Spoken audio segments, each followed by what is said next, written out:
আপনারা নিশ্চয়ই খেয়াল করেছেন, নিউ ইয়র্কে যখন ইউনুস এবং তার গ্যাংয়ের উপরে ডিম বর্ষণ হলো তখন কিন্তু মবস্টার পিনাকি এবং ইলিয়াস খুবই খুশি হয়েছে। তাদের এই খুশি হওয়ার কারণটা হচ্ছে যে অন্তর্গত দ্বন্দ্ব, স্বার্থের সংঘাত। অর্থাৎ বাংলাদেশে এনসিপির যে গুন্ডা পান্ডারা তারা এখন আর ইলিয়াস পিনাকিকে পোছে না, নিজেরা গিয়ে চাঁদাবাজি করছে, লুটপাট করছে, মাস্তানি করে বেড়াচ্ছে।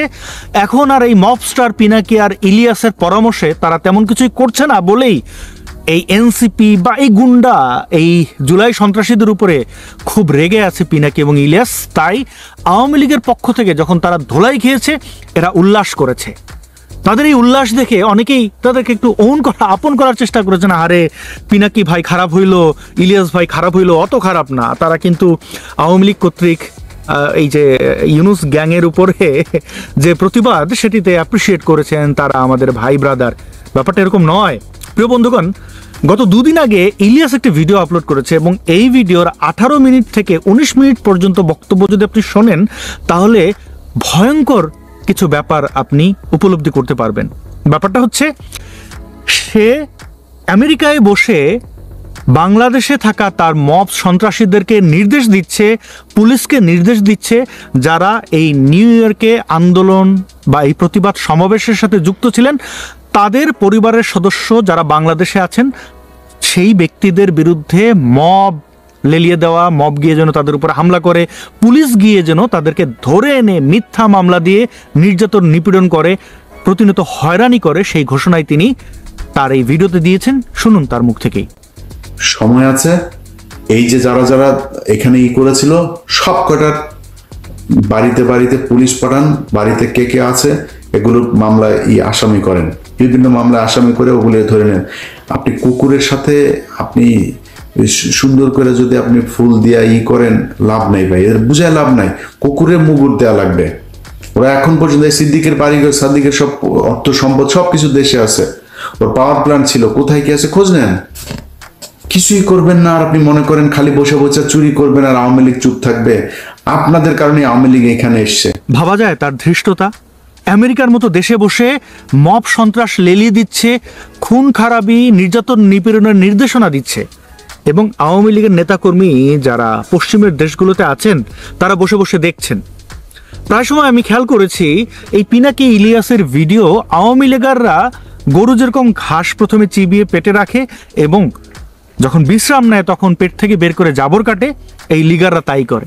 পিনাকি ইলিয়াসের ভিডিও দেখে কান্নাকাটি করে, পিনাকি ইলিয়াসের দুটা গালি দেয়, কিন্তু আসল যে কাজটি করতে হয় সেটাই করছে না। দেখেন, যারা নিউ ইয়র্কে প্রতিবাদ করেছেন তারা আমেরিকান ল মেনেই এই আন্দোলনটি করেছেন। এই আন্দোলনটি যে সম্পূর্ণ আইনিভাবে বৈধ ছিল তার প্রমাণ কি? প্রমাণ হচ্ছে, ডিম যিনি ছড়েছিলেন এই আক্তারের উপরে, জুলাই সন্ত্রাসী আক্তারের উপরে, সেই ব্যক্তিকে কিন্তু পুলিশ একদিন পরেই ছেড়ে দিয়েছে। তিনি যদি অপরাধী হইতেন, তিনি যদি আমেরিকান ল ভায়োলেট করতেন, তাহলে কি তিনি ছাড়া পেতেন? পেতেন না। তো যে জিনিস আমেরিকায় বৈধ, অর্থাৎ কোনো সন্ত্রাসী বা অপরাধীর সামনে দাঁড়িয়ে তার এই অপরাধ কর্মের সমালোচনা করা, প্রতিবাদ করা, এবং যেই জিনিস করলে ওই ব্যক্তির শারীরিকভাবে ক্ষতিগ্রস্ত হওয়ার সম্ভাবনা থাকে না, সেগুলোকে অপরাধ হিসেবে গণ্য করা হয় না। ডিম মারা, টমেটো মারা, বা প্লাকার্ড নিয়ে দাঁড়ানো, স্লোগান দেওয়া, এই সব কিছুই বৈধ, এমনকি গালি দেওয়া বৈধ। তাহলে আমেরিকায় যেটা বৈধ সেই কাজ করার জন্য সেই ব্যক্তিদের আত্মীয় স্বজন ব্যাকএন্ডে যারা বাংলাদেশে আছেন তাদের বিরুদ্ধে পুলিশ লেলিয়ে দেওয়া, মব সন্ত্রাসী লেলিয়ে দেওয়া, এটা কি আমেরিকার আইন লঙ্ঘন করা নয়? সে কিভাবে এইখানে বসে এই কাজগুলো করে? এই কাজগুলো করার সাহস ইলিয়াস পায় কারণ আপনারা আসল জায়গায় ওষুধ দিতে পারেন না। আপনারা ভিডিওর এই অংশটি সব কটার বাড়িতে বাড়িতে পুলিশ পাঠান, বাড়িতে কে কে আছে এগুলোর মামলায় আসামি করেন, বিভিন্ন মামলায় আসামি করে ওগুলো ধরে নেন। অনুবাদ করে যদি তার বিরুদ্ধে মামলা করেন তাহলে আমি মোটামুটি নিশ্চিত, কয়েকজন আইনজীবীর সাথে কথা বলে আরও নিশ্চিত হয়েছি যে সে অ্যারেস্ট হবে, অথবা তার সোশ্যাল মিডিয়া অ্যাকাউন্টসগুলোর উপরে নিষেধাজ্ঞা দেওয়া হবে। কারণ যেহেতু সে মব সন্ত্রাস লেলিয়ে দিচ্ছে, তার কথাবার্তার কারণে নিরপরাধ মানুষ বাংলাদেশে নির্যাতিত নিপীড়িত হচ্ছেন। প্রিয় আওয়ামী লীগের নেতাকর্মীরা, আপনারা যেভাবে এই ইউনুস গ্যাংয়ের বিরুদ্ধে বলিষ্ঠ ভূমিকা রাখছেন তার জন্য আমি আপনাদেরকে ধন্যবাদ দিই। আপনারা যখন ক্ষমতায় ছিলেন আপনাদের ত্রুটি বিচ্যুতি নিয়ে আমি সমালোচনা করেছি। এখন আপনারা ভিকটিম। ইউনূস ক্ষমতার অপব্যবহার করে স্বৈরাচার হয়ে উঠেছে, দানব হয়ে উঠেছে, এবং আপনারা ইউনূস কর্তৃক নির্যাতন নিপীড়নে মুখ বুজে সহ্য না করে যেভাবে দুর্বার গতিতে প্রতিবাদ করে যাচ্ছেন, এটা খুবই ইতিবাচক। একইভাবে আপনাদের কৌশলী হতে হবে, কুটকৌশল নয়, যথাস্থানে ওষুধ দিতে হবে। আপনারা ইলিয়াসের এই ভিডিওটি ট্রান্সলেট করুন, তার বিরুদ্ধে আইনি পদক্ষেপ নিন। তাহলে দেখবেন এই ইলিয়াস, পিনাকির মতো সন্ত্রাসীরা যারা বাংলাদেশ থেকে পালিয়ে এসে এইখানে বসে উস্কানি দেয়, তারা থেমে যাবে। ইলিয়াস নিজেকে সাংবাদিক দাবি করে, বাংলাদেশে থাকাকালীন সময় 21 টেলিভিশনের প্রেজেন্টার ছিল। তার কলিগরা বলেন 21 টেলিভিশনের চেয়ারম্যানের সাথে ইলিয়াসের স্ত্রীর বিবাহ বহির্ভূত সম্পর্ক ছিল, এবং সেই সম্পর্ককে কাজে লাগিয়ে সে একের পর এক প্রমোশন নিয়েছে, এবং সে নিজেও অন্য নারীর সাথে, মানে এরা বাংলাদেশে বসে বেসিক্যালি করেছে কি, ওর সাথে যৌন সম্পর্ক করেছে এবং সেগুলো ভিডিও ধারণ করে তাদেরকে ব্ল্যাকমেইল করেছে। ইলিয়াসের বিরুদ্ধে কিন্তু পর্নোগ্রাফিক আইনে মামলা রয়েছে এবং সে পালিয়ে গেছে। কত বড় কাওয়ার্ড হলে পরে যে ইলিয়াস দাবি করেছে আওয়ামী লীগের আমলে তার পরিবারের সদস্যদেরকে রাষ্ট্র কর্তৃক নির্যাতন নিপীড়ন করা হয়েছে, সেই ব্যক্তি আমেরিকায় বসে একই কাজ নিরপরাধ মানুষের বিরুদ্ধে, আওয়ামী লীগের নেতাকর্মীর যারা আমেরিকায় বসবাস করছেন বা পশ্চিমের দেশে বা যে কোনো দেশে যারা প্রতিবাদ করছেন, তাদের পরিবারের সদস্যদেরকে হয়রানি করতে বলছে। কত বড় কাওয়ার্ড চিন্তা করেন। আচ্ছা ভাই, আপনি যদি কোথাও ভিকটিম হন, একই কাজ আপনি অন্যের সাথে করবেন? করবেন না তো। আর যদি করেন তাহলে কি হলো? খুনের বদলে খুন, তাহলে তার দেশে আইন আদালতের দরকার নেই। পশ্চিমের একটা দেশে বসে এই কাওয়ার্ড বাংলাদেশের মানুষকে বলছে কিভাবে সন্ত্রাস করতে হবে। প্রিয় বন্ধুগণ, যারা আমার ভিডিও দেখছেন, আপনাদের আত্মীয় স্বজন অনেকেই চেনেন যারা হয়তো 1 বছর আগে, 5 বছর আগে, 10 বছর আগে দেশ ছেড়ে পশ্চিমের কোনো দেশে বসবাস করছেন। তাদের আচার আচরণ একটু যাচাই বাছাই করুন, দেখবেন চূড়ান্ত বদমাশও ভালো হয়ে গেছে। কারণ এইসব দেশে আসলে আইনের সঠিক ব্যবহার, একে অন্যের প্রতি সহমর্মিতা, আইনের প্রতি শ্রদ্ধাশীল থাকা, এই জিনিসগুলো মানুষের কমন চরিত্র। তো ফলে বিশ্ব বদমাশও ভালো হয়ে যায় এখানে থেকে। যে কিছু দেশ ভালো হয় না, যেমন ইউনুচ্চা সারা জীবন পশ্চিমে থেকে সে এই যে খিলাফতি সন্ত্রাসী হয়েছে, আবার এই যে পিনাকি, ইলিয়াসদের মতো লোকজন। তো এদেরকে আসলে ভালো করার কোনো উপায় নেই, কিন্তু তাদের বাধ্য করা যায়। তাদেরকে তাদের আইন দেখিয়ে দিতে হবে। এই কাপুরুষরা পালিয়ে এসে, মানে চিন্তা করেন, একজন অ্যাক্টিভিস্ট বা পলিটিক্যাল কোনো কর্মী যদি দেশের বাইরে বসে ঘোষণা দেয় এই করো সেই করো, এই কথা কেউ শুনবে? তারেক জিয়ার কথা কেউ শোনে? এটা হয় নাকি? এই পলাতকগুলো দেশের বাইরে বসে মানুষের ক্ষতি করে, চাঁদাবাজি করে, গুন্ডামি করে, যা ইচ্ছা তা করে। এবং তারা এগুলো করতে পারে কারণ আমরা সচেতন না। তাদের যথা জায়গায় ওষুধ দিলে কিন্তু তারা এতটা বেপরোয়া হতে পারতো না। কেউই এতটা বেপরোয়া হতে পারে না। এবং বাংলাদেশের মানুষের দোষ আছে। যে ছেলেটা পালাইয়ে গেছে, ওর কথায় তুমি সন্ত্রাস করতে যাও কেন? তোমার নিজের কোনো বিবেক বুদ্ধি নাই? যদি বাংলাদেশে গৃহযুদ্ধ শুরু হয় এবং সেই যুদ্ধটা যদি হয় মুক্তিযুদ্ধ ভার্সেস রাজাকার আলবদর আল শামস, তাহলে আমি আমার সর্বোচ্চ চেষ্টা করব বাংলাদেশে ফিরে গিয়ে মুক্তিযুদ্ধে অংশগ্রহণ করতে। দূর থেকে বসে বসে এটা করো ওইটা করো, আরে ভাই, এগুলো তো চূড়ান্ত ব্যর্থ মানুষের স্বভাব। আপনি সমাজ সংস্কার করার জন্য বা অ্যাওয়ার করার জন্য আপনি বিভিন্ন অপিনিয়ন দিতে পারেন। আপনার কথায় যদি ভায়োলেন্স না থাকে, তাহলে আপনি এই কথা, যে কোনো ধরনের কথা আপনি বলতে পারেন। আপনি সারাদিন বসে একটা ঘাস তুলে, ঘাসের কাণ্ড কত সুন্দর, ফুল লতা পাতা নিয়ে আপনি কথা বলেন, আপনি যে কোনো পুরো সমাজের বিরুদ্ধে গিয়ে কথা বলেন, কিন্তু যতক্ষণ আপনি ভায়োলেন্স ছড়াচ্ছেন ততক্ষণ আপনি এই কথা বলার অধিকার রাখেন। এই ইলিয়াস, পিনাকিরা পৃথিবীর প্রায় সকল দেশেরই আইন লঙ্ঘন করছে, কিন্তু আওয়ামী লীগাররা অনেকেই খুবই অ্যাক্টিভ, আবার অনেকে ইন্টেলেকচুয়াল জায়গায় খুবই, আমি বলবো যে তারা উঁচু স্থানে আছেন, কিন্তু তারা কি এই বিষয়টা নোটিস করেন না? লিগ্যাল অ্যাকশন কেন নেওয়া হয় না? পৃথিবীর কোন দেশে এই সন্ত্রাসীদের বিরুদ্ধে লিগ্যাল অ্যাকশন নেওয়া হয়েছে? অথচ তাদের ভিডিওর মধ্যে, প্রত্যেকটা ভিডিওতে আপনি ভায়োলেন্স পাবেন, মানে আইন লঙ্ঘন করার অসংখ্য কথাবার্তা পাবেন। গরুর মতো শুধু ঘাস চিবিয়ে হজম করার দায়িত্ব আপনার না। ডক্টর মোহাম্মদ ইউনূসকে নিয়ে যাদের ভীষণ প্রত্যাশা ছিল, এবং প্রত্যাশাটা এমনভাবে ছিল যাতে বাংলাদেশের আর ভবিষ্যতে কাউকে দরকার হবে না এমন কিছু তিনি উপহার দেবেন। তারা এখন কি ভাবছেন, সাম্প্রতিক একটি বিষয় নিয়ে আপনাদের সঙ্গে মত বিনিময় করতে চাচ্ছি। আশা করি যে যেখানে আছেন ভালো থাকবেন। শেখ হাসিনা সহ পূর্ববর্তী সরকার প্রধানদের বিদেশ সফর নিয়ে এক পক্ষ অন্য পক্ষের বিরুদ্ধে ব্যাপক সমালোচনা করতেন, এত বড় বহর নিয়ে যাচ্ছে ইত্যাদি ইত্যাদি। ডক্টর ইউনূস একটা বিদেশ সফরে তার সফর সঙ্গী মাত্র 7 জন।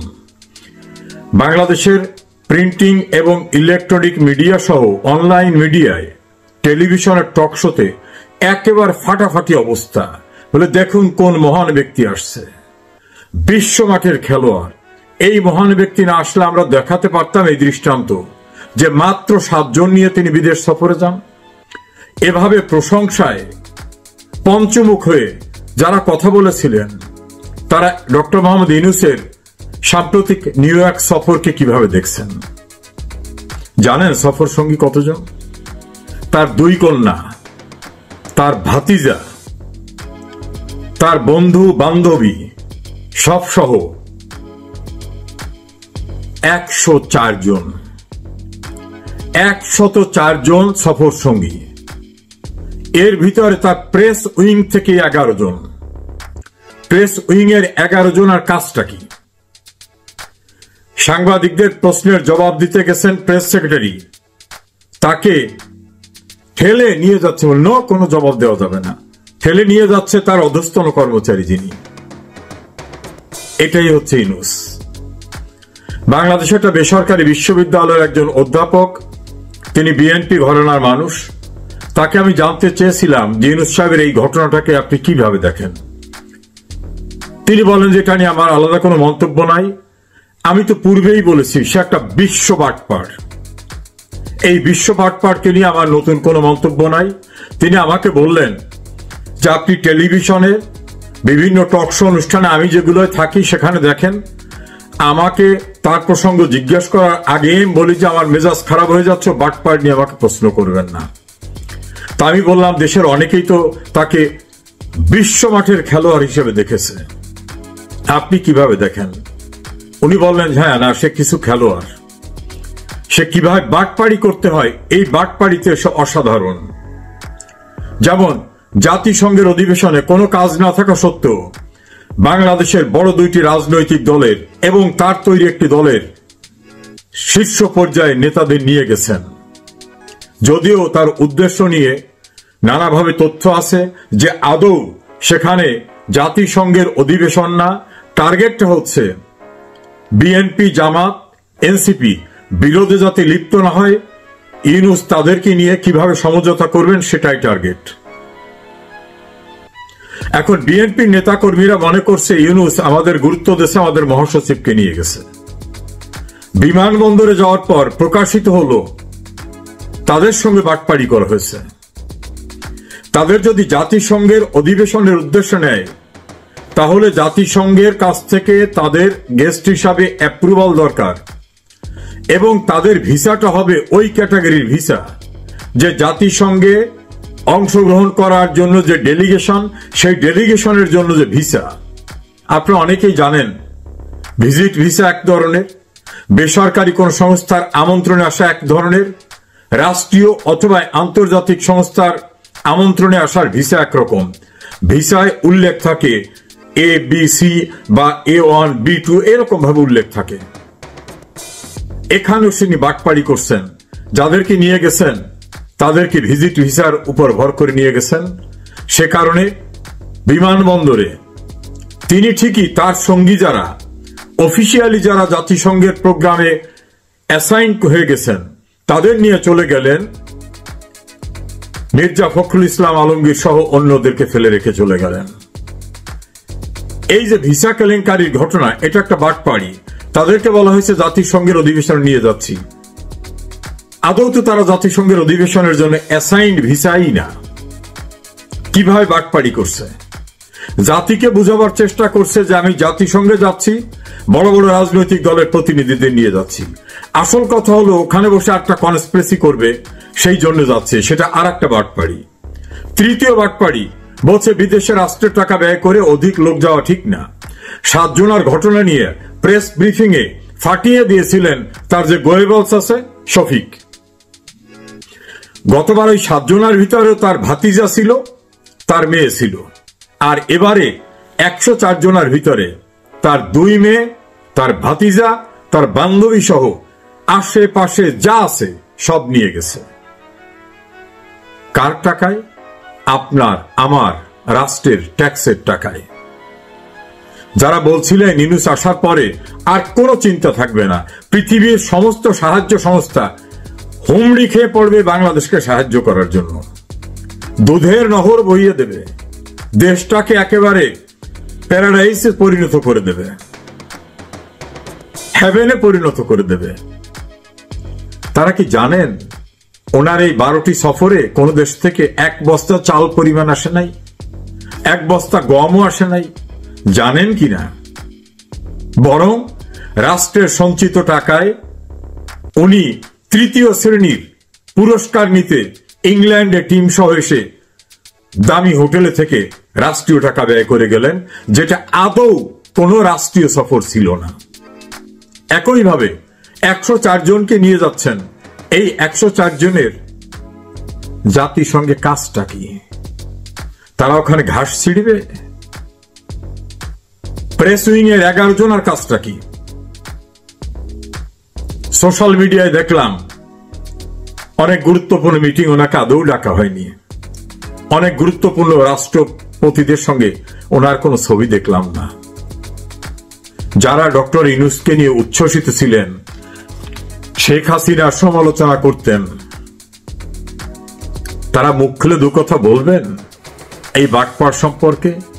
আমি বাটপার বলি না, গণমাধ্যমই তাকে বাটপার বলে, গণমাধ্যমে আসা আলোচকরাই তাকে বাটপার বলে। এই বাটপার যতদিন আছে ততদিন রাষ্ট্রের ক্ষতি করা ছাড়া কোনো উপকার হবে না। যারা ইউনূস সাধনায় মগ্ন হয়েছিলেন, যারা ইউনূসের ভিতরে মহান কিছু খুঁজে পেয়েছিলেন, এই ইউনূস যে কি এটা আরো বুঝবেন, আরো কয়েকদিন গেলে বুঝবেন। সুদখোর, সুদের কিস্তি আদায় করা, দেশের টাকা বিদেশে নিয়ে যাওয়া, নিজের দুর্নীতির মামলা প্রত্যাহার করে নেওয়া, নিজের ট্যাক্স মওকুফ করা, নিজের আদম ব্যবসার লাইসেন্স নেওয়া, নিজের বিশ্ববিদ্যালয় নেওয়া, ডিজিটাল ওয়ালেট নেওয়া সহ যতটা একজন সেলফি স্বার্থান্বেষীর পক্ষে করা সম্ভব সবটাই এই লোকটি করেছেন। আপনাদের ঘুম ভেঙেছে? যাদের ঘুম ভাঙেনি তারা আরো বুঝতে পারবেন অন্ধকারে দেশটাকে কোথায় কোথায় সে বিক্রি করলেন কিনা। সে হিসাবটাও বেরিয়ে যাবে, সেদিন খুব দূরে না।